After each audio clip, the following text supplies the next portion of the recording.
బాగా firing ఉన్నట్టున్నావు brother. పసుపు తిలకం దిద్దుకున్న తెలుగు మహిళలకు, పసుపు రక్తంతో నిండిన తెలుగుదేశం పార్టీ కార్యకర్తలకు, పాత్రికేయులకు అందరికీ కూడా నా హృదయపూర్వక నమస్కారాలు. ఈరోజు రాష్ట్రం పరిస్థితి చూస్తూ ఉంటే మనం ఒక విచిత్రమైనటువంటి పొజిషన్లో ఉన్నాం. జగన్మోహన్ రెడ్డి గారు తయారు చేసినటువంటి రాజకీయ విధానం ఏంటంటే ప్రతి క్షణం ఓటు కొనుక్కునేటువంటి రాజకీయ విధానం. అంటే ఒక వ్యక్తికి 3,000 5,000 వేస్తే అది జగన్మోహన్ రెడ్డి గారు ఇచ్చినట్టు కాబట్టి ఆ ఓట్లు వస్తాయనే దాంట్లోకి ఒక సెక్షన్ ఆఫ్ పీపుల్ని, ఒక లార్జ్ సెక్షన్ ఆఫ్ పీపుల్ని వాటికి అలవాటు చేసేసారు. మరి వీరేమో అసలు మీరు కోరిన కోరికలు రోడ్లు, బ్రిడ్జెస్ ఇవన్నీ చాలా కోరారు మీరు. జగన్మోహన్ రెడ్డి గారి ప్రకారం వాటన్నిటికీ ఓట్లు లేవు, రోడ్లకు ఓట్లు లేవు, నీళ్లకు ఓట్లు లేవు, బ్రిడ్జిలకు ఓట్లు లేవు. అంటే ప్రజలు మౌలిక సదుపాయాలంటే ఎవడో చేస్తాడు, ఇది మనకు సంబంధించింది కాదు, ఏయో ప్రభుత్వాలు అంటే చంద్రమండలంలో నుంచి ఇంకో ప్రభుత్వం వచ్చి చేస్తుందనే విధంగా ప్రజలని చీల్చిపారేశారు. మరి ఇలాంటి పరిస్థితుల్లో రాష్ట్రం అంతా అప్పులమయమైనటువంటి పరిస్థితి, 1వ తారీఖు జీతాలు ఇవ్వలేనటువంటి పరిస్థితుల్లో మీరు కూడా వాస్తవాలు అర్థం చేసుకోవాలి. మనం కోరుకునే కోరికలకి, చేయగలిగేటువంటి పనులకి. అయితే ఒకటి మాత్రం, అందరు నాయకుల్లాగా నేను కూడా మీ 10 మందికి 2 నిమిషాలు బ్రహ్మాండంగా మీకు ఆనందంగా అన్నీ చేస్తామని చెప్పొచ్చు, కానీ అది వాస్తవం కాదు. వాస్తవాలు ఏంటంటే ప్రజలకు తప్పకుండా చెప్పాలి. రాష్ట్ర ఆదాయం తగ్గింది కాబట్టి కంపల్సరీగా అయితే తెలుగుదేశం జనసేన కాంబినేషన్ పార్టీ తప్పకుండా ప్రభుత్వం రాబోతోంది.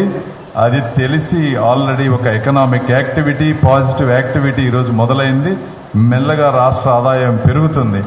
ఆదాయం పెరిగిన తర్వాత 1-2 సంవత్సరాల్లో తప్పకుండా వీటిల్లో ప్రయారిటైజ్ చేసుకొని ఎక్కువ మందికి ఉపయోగపడే పనులు, తక్కువ ఖర్చు అయ్యేవి ప్రయారిటైజ్ చేసుకొని 1 by 1 చేయటానికి నేను, మనోహర్ గారు చిత్తశుద్ధితో ప్రయత్నిస్తాం.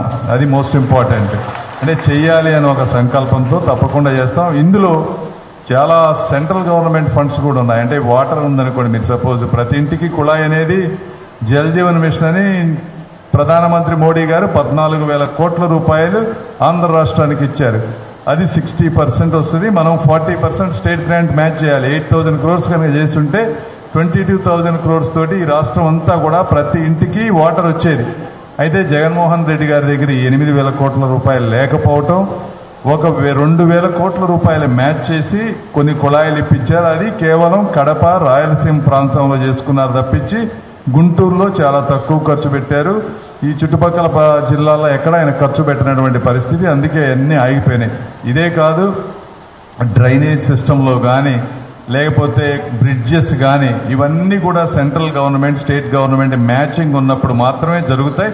స్టేట్ గవర్నమెంట్ నుంచి ఎక్కడా మ్యాచింగ్ జరగలేదు. ఇవన్నీ 1-2 సార్లు ఆలోచించి చేయాల్సినటువంటి పనులు. తప్పకుండా అవన్నీ చేసే పనిలో ఉంటాం. అయితే ఇవన్నీ కాకుండా జనరల్గా మీరు ఆలోచించాల్సింది ఈ రోజున జరుగుతున్నటువంటి ఇప్పుడు కొత్తగా ఈ ల్యాండ్ గ్రాబింగ్ అనేది ఒకటి తీసుకొచ్చారు జగన్మోహన్ రెడ్డి గారు. మరి అది ఎందుకు తీసుకొచ్చారో కూడా అర్థం కాదు. ఇది చాలా మీరందరూ కూడా పర్సనల్గా తీసుకోవాల్సినటువంటి విషయం.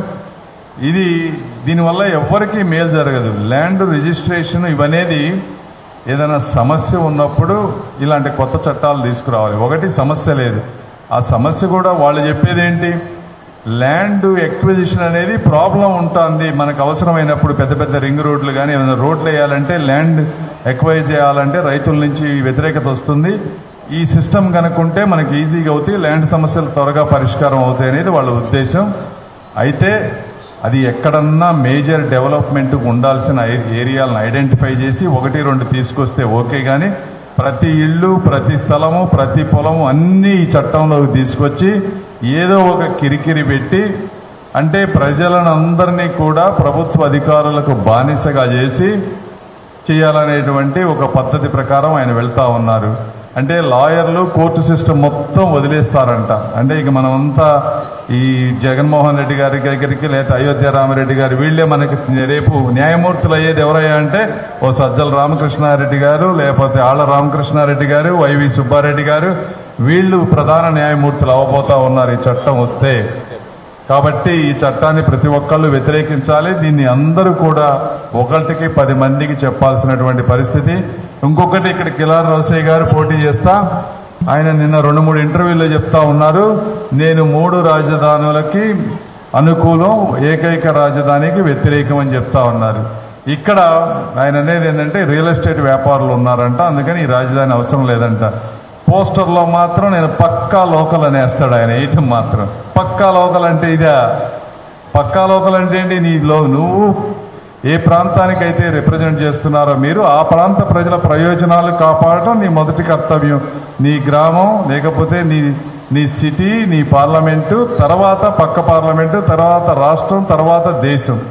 ఇవన్నీ వదిలేసి ఆయన, ఎందుకంటే జగన్మోహన్ రెడ్డి గారు ఏ విధంగా అయితే అవినీతి చేయటం వల్ల మోడీ గారి పాదాల మీద సాష్టాంగ నమస్కారం చేస్తా ఉన్నారో, అదేవిధంగా కిలారి రోసయ్య గారు అవినీతి చేయటం వల్ల దిక్కుచోచని పరిస్థితుల్లో ఈరోజు జగన్మోహన్ రెడ్డి గారు ఏది చెప్తే అది మాట్లాడాల్సినటువంటి పరిస్థితి, మనస్సాక్షిని, అంతరాత్మని చంపుకొని ఆ రోజు ఈ విధంగా బిహేవ్ చేస్తూ ఉన్నారు. మీ అందరికీ నేను ఒకటే చెప్తున్నా, ఇలాంటి పరిస్థితులు నాకు గనక వచ్చి ఉంటే, నేను గనక కిలారి రోసయ్య గారి ప్లేస్లో ఉంటే నా రాజీనామా లెటర్ అసెంబ్లీ స్పీకర్కో పార్లమెంట్ స్పీకర్కో ఇసిరి కొట్టేసి వచ్చేవాడిని. అది అలా ఉండాలి తప్పించి ఎవడు ఏది చెప్తే ఒక ధర్మం, ఒక నీతి, ఒక నిజాయితీ, ఏమి చేయాలనేటువంటి విచక్షణ మర్చిపోయి కేవలం రాజకీయాలనేటువంటి పరిస్థితుల్లో ఈరోజు రోసయ్య గారు కానీ జగన్మోహన్ రెడ్డి గారు ఉన్నారు. ఇలా నేను చెప్పుకుంటా పోతే ఈరోజు ఒక్కడంటే ఒక్క ఇండస్ట్రీ తెచ్చినటువంటి పరిస్థితి లేదు రాష్ట్రంలో. కనీసం ముఖ్యమంత్రి గారు కానీ, వాళ్ళ మంత్రి కానీ, లేకపోతే ఒక అధికారి కానీ ఎక్కడికన్నా పోయి మా ప్రాంతానికి ఒకటి పెట్టుబడి పెట్టండి అని అడగాలి. ఎందుకు పెడతారు? ఇప్పుడు ఈ ప్రాంతంలో ఏమి డెవలప్మెంట్ లేనప్పుడు కొత్త వాళ్ళు వచ్చి ఎందుకు పెడతారు? హైదరాబాదో, బెంగళూరు, పూణేనో, ఢిల్లీయో, ముంబై ఎక్కడో పెడతారు తప్పించి అమరావతిలో కానీ ఆంధ్ర ప్రాంతంలో ఎవరు వచ్చి ఎందుకు పెడతారు? అది పెట్టాలి అంటే మనం విపరీతమైనటువంటి శ్రమ, కృషి చేయాలి. అది కూడా ఈ ప్రాంతం మీద ప్రేమ ఉన్నోళ్ళు ఒకళ్ళిద్దరు పెడతారు తప్పించి ఎవరు పెడితే వాళ్ళు వచ్చి పెట్టరు. అటువంటి పరిస్థితి లేదు. లేకపోగా చంద్రబాబు నాయుడు గారు తెచ్చినటువంటి 120, 130 సంస్థలని, ఆ జీవోలన్నింటినీ క్యాన్సిల్ చేసి అమరావతి ప్రాంతంలో వాటన్నిటిని తరిమేశారు. ఇప్పుడు మళ్ళీ వస్తే ఆ 120, 130 వాటిని మనం కాంటాక్ట్ చేయాలి, అవన్నీ తీసుకురావాలి. మళ్ళీ ఒక 3 సంవత్సరాలు, 4 సంవత్సరాలు పోతుంది. అంటే దాదాపుగా గత 5 సంవత్సరాలు, ఇప్పుడు 3 సంవత్సరాలు, 8 సంవత్సరాల టైము పోయింది. అంటే ఒక మనిషి 30 నుంచి 60 సంవత్సరాల జీవితంలో దాదాపుగా 10 సంవత్సరాలు పోయిందంటే లైఫ్ పోయినట్టే వాళ్ళకి పీక్ టైంలో. ఇంతటి దుర్మార్గమైనటువంటి ఆలోచన, కక్ష తప్పించి అసలు ఏమీ లేనటువంటి వ్యక్తి, ఇలాంటి వ్యక్తులు అసలు ఈరోజు ఈ భూమి మీద ఉన్నారంటే కూడా ఆలోచిస్తే కూడా అసలు ఇలాంటి వాడు ఎలా పుడతాడా అని అనిపిస్తుంది మనకి. మన దౌర్భాగ్యం. ఏదేమైనా ఒక్కొక్కసారి ఏంటంటే దుర్మార్గులు ఉంటేనే మంచి వాళ్ళ వాల్యూ తెలుస్తుందని, ఇదేదో సమాజానికి హితం కోసం మాలాంటి వాళ్ళు లేకపోతే ఇంకోళ్ళు రావడానికి దేవుడు ఈ నరరూప రాక్షసులను పంపించారని అనుకుంటూ అందులో కూడా పాజిటివిటీ తీసుకొని ముందుకు వెళ్ళడం తప్పించి మనం ఈరోజు ఏమీ చేయలేనటువంటి పరిస్థితి. అయితే మీ అందరికీ ఒకటే చెప్తా ఉన్నాను, చంద్రబాబు నాయుడు గారు కానీ, లోకేష్ గారు కానీ, నేను కానీ ఈ భూమి మీద ఉన్నంత వరకు, ఊపిరున్నంత వరకు అమరావతిని ఎవరు ఒక్క అంగుళం కూడా కదల్చలేరు, కదలనివ్వం. ఇది మాత్రం సత్యం. అదే నిన్ను చూస్తూ ఉన్నాను, ఎవరో ఒకటి రౌడీ షీటర్ అంట. రౌడీ షీటర్ ఒకళ్ళు ఎవరో మన వాళ్ళ మీద ఇబ్బంది పెట్టారని విన్నా. ఏమి నాయన నువ్వు ఎందుకు ఇంత ఆవేశపడుతున్నావు? 10 రోజుల్లో ఎలక్షన్ ఉంటే ఇక్కడ చాలా మంది ఉన్నారు. ఆలపాటి రాజా, డెల్టా టైగర్ ఉన్నారు, మనోహర్ గారు ఉన్నారు, పెమ్మసాని ఉన్నారు. ఈ 10 రోజుల్లో అధికారం పోయాక నువ్వేం చేస్తావు అంటే మేమందరం ఖాళీ కూర్చోవాలా, మీరు ఇష్టం వచ్చినట్టు కొడతా ఉంటే అంటే మా జాత కదా ఏంది అదే పని చేయటం, పిచ్చి పిచ్చి వేషాలు వేయొద్దు మీరు. రేపు ఇలా ఎవరైనా సరే ఈ విధంగా చట్ట వ్యతిరేక చర్యలకు పాల్పడితే అది చాలా డిఫరెంట్గా ఉంటుంది. మీరు కాళ్ళ మీద పడి ప్రాధేయపడినా కూడా వదిలిపెట్టనట్టుగా రెస్పాన్స్ ఉంటుంది మా దగ్గర నుంచి. ఇది మీరు తెలుసుకోండి. గంజాయి మత్తులోనో లేకపోతే బూమ్ మత్తులోనో పిచ్చి పిచ్చి వేషాలు లేకుండా ఓ పద్ధతిగా బిహేవ్ చేయండి. ఎవరైనా సరే అందరం కలిసి ఉండాల్సినటువంటి వ్యక్తులు. మమ్మల్ని ఇట్లాంటి పిచ్చి పిచ్చి వాటిలోకి దించే విధంగా చేయొద్దు. ఏదో మంచి చేద్దామని వచ్చాం, కాకపోతే చేయాల్సి వస్తే తప్పనిసరిగా దేన్ని చేయటానికైనా సిద్ధమైన వ్యక్తులు. ఎందుకంటే పెరిగింది పల్నాడు ప్రాంతంలో, ఇవన్నీ కొత్త కాదు, కేసులు కొత్త కాదు, బాంబులు కొత్త కాదు, అన్నీ చూసే పెరిగాం. కాబట్టి ఎవ్వరు ఇట్లాంటి వాటికి భయపడరు. కార్యకర్తలను రక్షించుకోవడానికి రాజా గారు కానీ, నేను కానీ, మనోహర్ గారు కానీ తప్పనిసరిగా ఉంటాం అనేది మీరు అందరూ గుర్తుపెట్టుకోండి. ఇవి కాకుండా ఇన్ జనరల్గా కూడా నేను ఒక మంచి బలమైన ఆశయంతో వచ్చాను. ఈరోజు రాష్ట్ర రాజకీయాలను కానీ ఏ విధంగా కూడా నాకు ఒక విజన్ ఉంది, ఒక ఐడియాలజీ ఉంది. భారతదేశానికి వచ్చే 30 సంవత్సరాల్లో నా వల్ల ఎంతో కొంత మేలు జరుగుతుంది. అందులో అవినీతిని తీసివేయటంలో కానీ, లేకపోతే ఒక ప్రోగ్రెసివ్ పాత్ వైపు డెవలప్డ్ కంట్రీస్లో అయితే ఎటువంటి వ్యవస్థలు సిస్టమ్స్ ఉన్నాయో అలాంటి వ్యవస్థలు సిస్టమ్స్ ఇక్కడ క్రియేట్ చేసి మీ పిల్లలు కానీ మీ మనవాళ్ళు కానీ ఈ ప్రాంతంలోనే ఉండాలి, అమెరికా వెళ్ళిన వాళ్ళు కూడా మనం ఆంధ్రాకి తిరిగి రావాలి అని కోరుకునే విధంగా చేయటంలో ఒక 10 సంవత్సరాల్లో నా పాత్ర ఉండబోతుందని మీ అందరికీ తెలియజేసుకుంటూ, ఇంత సమయం భోజనాల టైం అయినా కూడా ఓపికగా కూర్చొని ఈ ప్రసంగాన్ని విన్న మీ అందరికీ కూడా మనస్ఫూర్తి కృతజ్ఞతలు తెలుపుకుంటూ సెలవు తీసుకుంటున్నాను. Thank you.